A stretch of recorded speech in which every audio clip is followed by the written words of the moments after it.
Hey everybody, I'm Tom Vasel. I'm Wendy Yi. And I'm Chris Yi. Today we're taking a look at the imaginatively titled Boss Fighters QR. What are you doing? Exactly what And- you're getting into. And how are you doing it? I think that's a terrible name. Oh, I agree. Hands down. I mean, Boss Fighters would have been fine. Maybe Yes. even that's very you know generic. what's weird is that it took me forever to remember what the name was because I was like, is the QR first? It's the QR code game. Like, I don't know. I couldn't remember the name.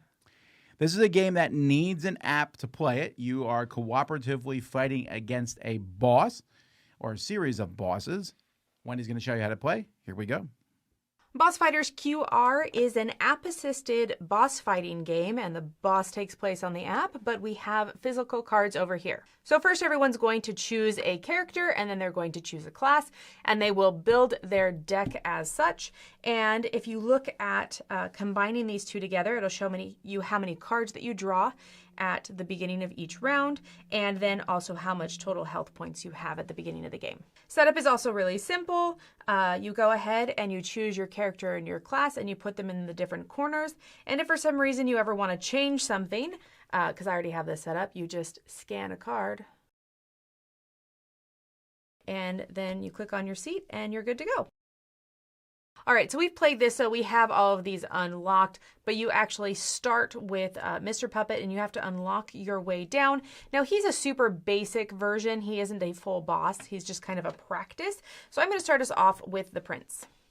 Now, you can read the legend here. You can get some tips. You can learn about the boss abilities. You see how much health, the kind of stuff they do.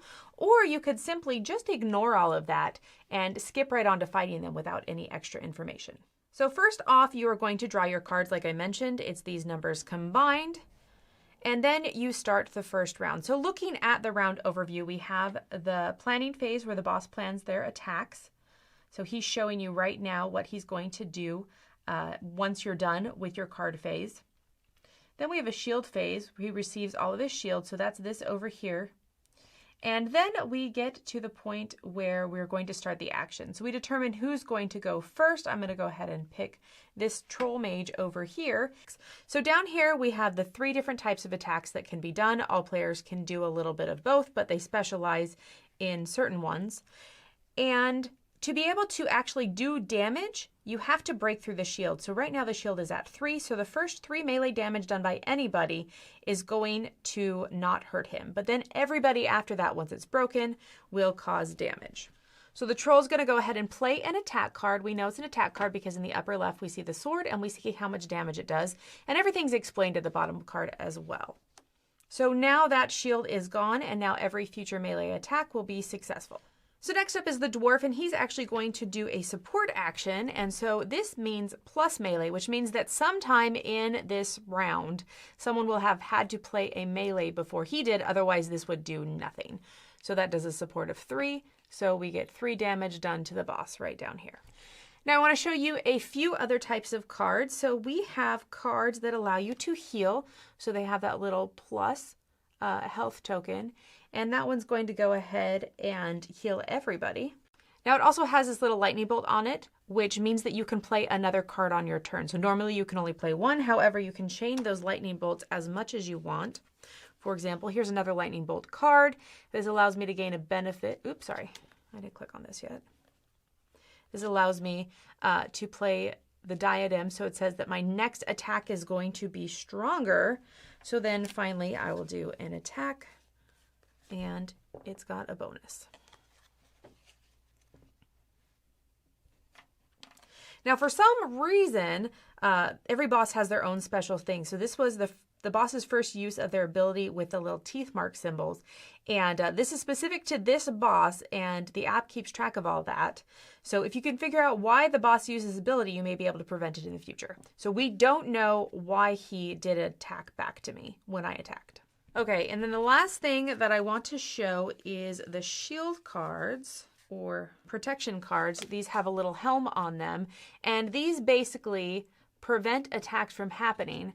So you get to choose which character, and you're going to actually watch the total damage go down by that much. Now, the great thing is if you are able to take a character's damage down all the way, the additional tokens and stuff that they do, that will go away as well. However, that will stay there if there's even one attack damage that's done. All right, I'm going to speed through the rest of the round. Every player gets 3 turns, and then it will be the boss turn to respond.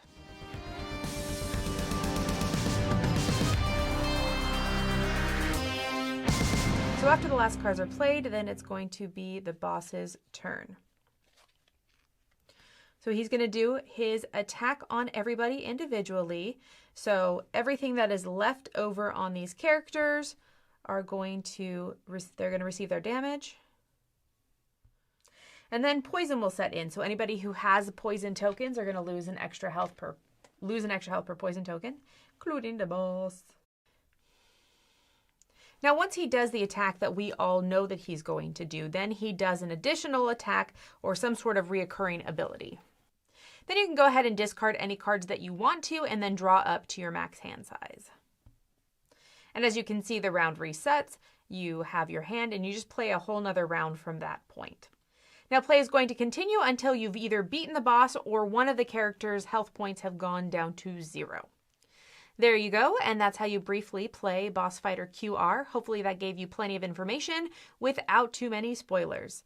All right, let's go back to the studio.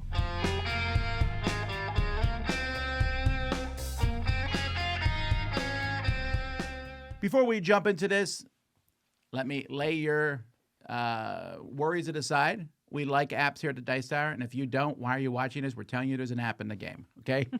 You may leave now. Let's cut off a few comments. It's a video game. Fine. We're going to review this cooperative video game where you have cards in front of you.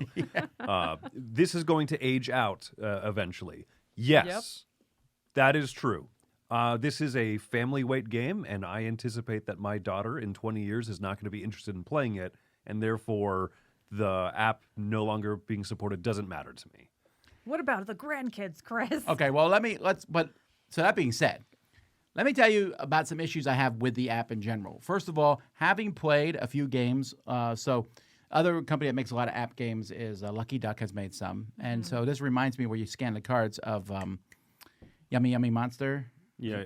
Yummy Yummy Tummy. Yummy Monster Tummy, yeah. And also their most popular game, Chronicles of Crime. And scanning the cards in their app was a breeze. This one I found to be trickier for sure. Really? It just, I tried in multiple settings with multiple devices. On some devices, it works better than others. Oh, okay. I think and our in some, device it just works fine. wasn't as clean. And I have 2 issues with the app. One, and this is one that's very subjective, is I think that the app is boring. I think the monster is like, the whole time. They never really, I mean, you put all this money into an app, and Chris said, hey, we're talking about video game. Can you make it a little bit video gamey? Show me some of this cool stuff. Put some money into it. I felt like very little effort was put into the graphics and sounds at all. The app works as it's supposed to, although this whole, what did they say on here? This whole intelligent boss monster, I'm pretty sure if I sat down, I could figure out the code for how these monsters work. It's not that intelligent. It's more like if you hit me with this, I respond with this. Yes, like every video game ever in the last 20 years. But that's objective, that I think that the thing doesn't look good. But I think more objectively, and this is where I have a big problem with the game, is how difficult it is. You can't just pick a boss and fight it. You have to unlock them, yeah. And if you stop, which I did, like I played with my kids, we got to a certain point, we stopped, and then I went to play with someone else. I'm like, let's just skip this stuff. You can't. You have to play through this beginning stuff, and why? Why can't I just go fight a boss of my choice? That is my biggest issue.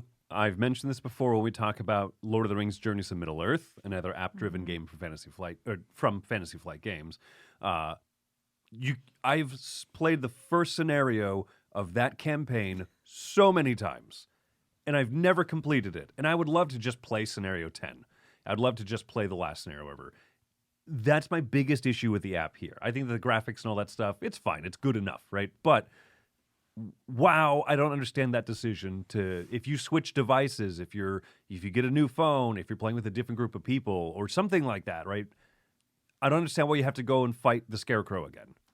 Right. It should just be like, I understand there's a campaign and there's that building up element, But yeah, to be able to just have access to it and say, okay, first part of the campaign, or have a campaign scenario setup in there. You could have both. Yeah, have both. I mean, if I Yeah. want, again, I think the idea of going through the campaign and getting new cards is good. Although, have fun trying to put that back. That took me a long time. It's not particularly to labeled well. Reset it. Wait, because it's got the gold filigree on the side that matches the player and all that kind of stuff. Well, it has. Yes, those words you said. On the side, no, that has this. It just I couldn't remember what. Like you get some cards after mission 1, and you get some cards after mission 3, Mm-hmm. and I was like, well, which ones did we get when? I had to spend a lot of time looking and figuring that out. It's not in the places that you think it's going to be, right? There's the 1, 2, 3 in the shield in the bottom left, and then the cards are numbered. I agree that it's not Yeah. as clean as it should be. It's a filigree. Like even telling the different character cards apart, it's the same thing. It's not. They don't have like on each card that says rogue. They have like a picture of something on the bottom left-hand corner. This wavy line means rogue. The sharp wavy line means Yeah, troll. and it's fine because once you play with the deck, it's it doesn't feel like a smash up deck. It feels like a complete deck. So that's good. And then I just found it, if you're going to reset it, there's a bit of a bit going on in there. Also, back to the original thing, it's also not fun if you can't beat a boss, you can't move on. You just say, like, oh, let's just try a different boss. Sure. Yeah. Yeah. Yeah, so because you might not like the way some bosses play out. Like, this isn't too much of a spoil, but some bosses give curse cards out. And if you don't like that, and I could see why you wouldn't, I personally dislike that style. Sure. That style of boss. It's just it's not like I'm saying it's a bad design. It's just when I go out and fight video games, there's some boss I get to and I'm like, all right, this is not my style. The boss who heals themselves, the boss who has armor that's so hard you do 1 damage. Or that keeps you from moving or going or attacking. Yeah. But here, if you get to one of those bosses and you can't beat it, the only way I can think of is you just saying, we're just going to straight up cheat. And even that's going to take some work because you're like, I'll scan a card. We're just going to keep scanning the most powerful cards and whoop this boss. And he never killed us. And which is what I did the one time. The skip, I had to like speed through a thing, but it wasn't that fast to speed through the first couple bosses so we can get back to the And you original have one. to do it in order, which I appreciate that it knows what character is playing and it knows what decks can be played. Like, I do appreciate that I can't just skip a turn and be like, I'm going to waggle this card over. And they're like, oh, it's not the druid's turn. I think that's cool. So I think that they put a lot of good stuff in there. But yeah, I understand it would be nice to skip ahead. I don't want to rag on this the whole time. Yeah, I was like, I have positives if we Okay, can a hop to lot of positives. it, Okay. So you talk about the intelligence, whatever, integration. And I think what they mean by that is that each boss has their own unique things that you don't have to know about beforehand. So when I play, or like when you play other boss fighter games and they have like a specific boss deck and they have a specific thing, like the app can do some interesting stuff that you don't have to know about beforehand. And that's what I appreciate, is that it can have reactions that in a regular game, you would know what that reaction is. I would argue that you could still do that with a deck of cards. Don't get me wrong, there's things that the app can do. But how is that any different than when I get the Gloomhaven? Unless I look at the deck of cards beforehand, I don't know what that boss is going to do. But Because you also it says when it reacts. Like, it will react when you do a specific thing, but you don't know what that reaction is. Sure. That's what I'm saying. Again, not intelligence, but yes, I agree. No, it's on not that. intelligent, but it's programmed in. But you can do things in this, and they did use the bosses with that programming so that I didn't have to have a deck of cards and someone at the table didn't have to know what triggered reaction. So it's a little bit more surprising. And I will say, in a positive thing they did in the app is that if you want to play against a boss and be surprised and be like, oh, every time we do this type of thing, it reacts doing this. Oh, if you want to try to deduce that, or if you just want to go to a little option in the app and say, what are the boss's reactions? You can just read them. Oh, I did not know you could do that. Yeah, Yes. on that little like starter screen. Yeah. Oh. So there's a way that you can say like, well, I probably wouldn't.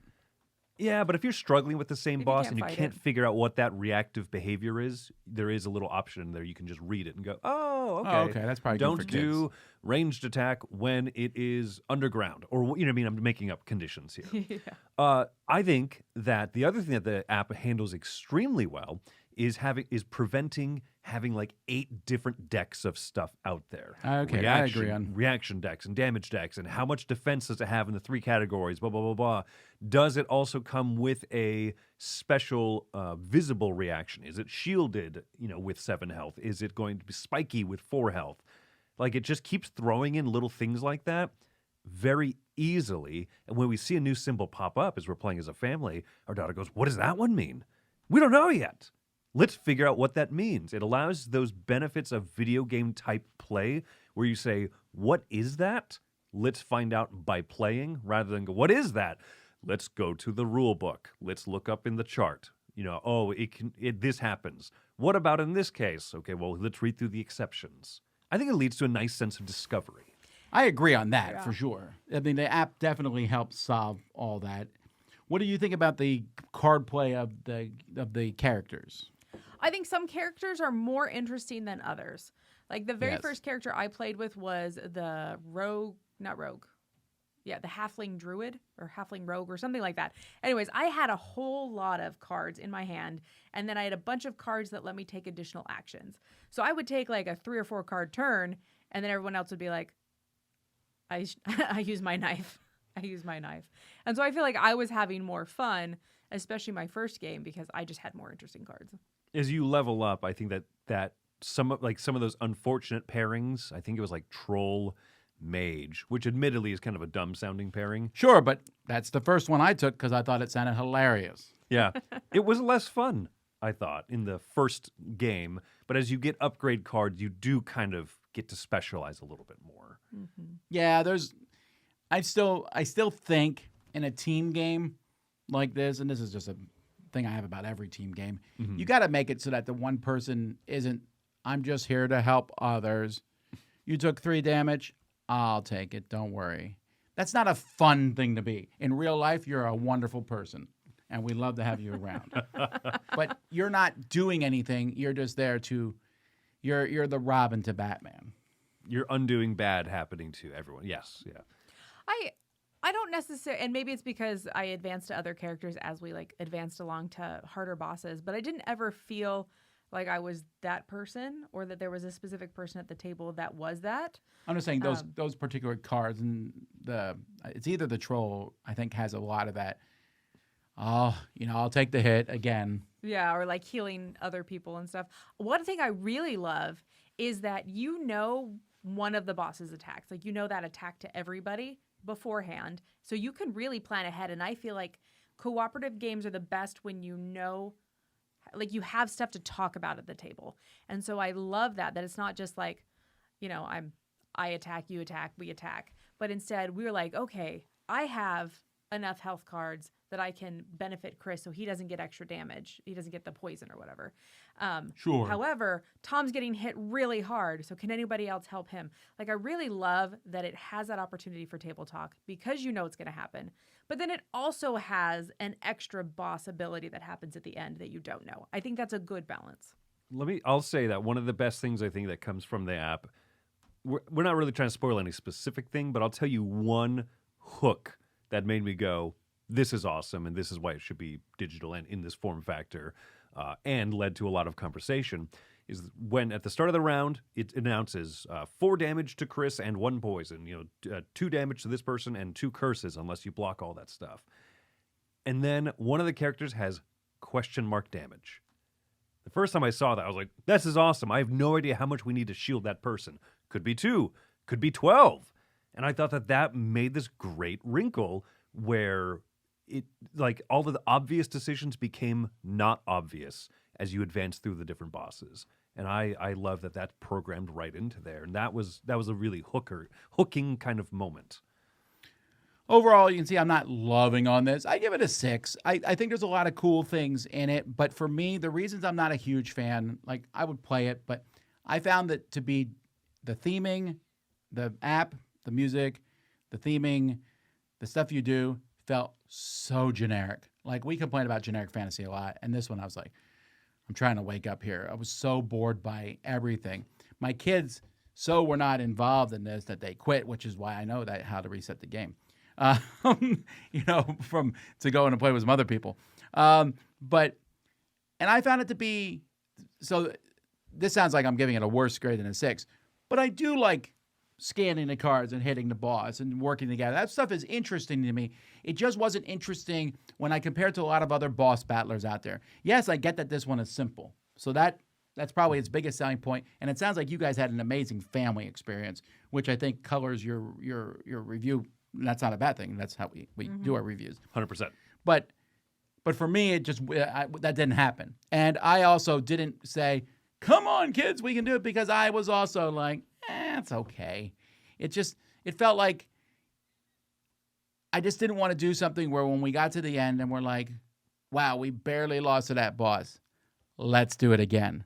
No, I have no interest in that sort of thing.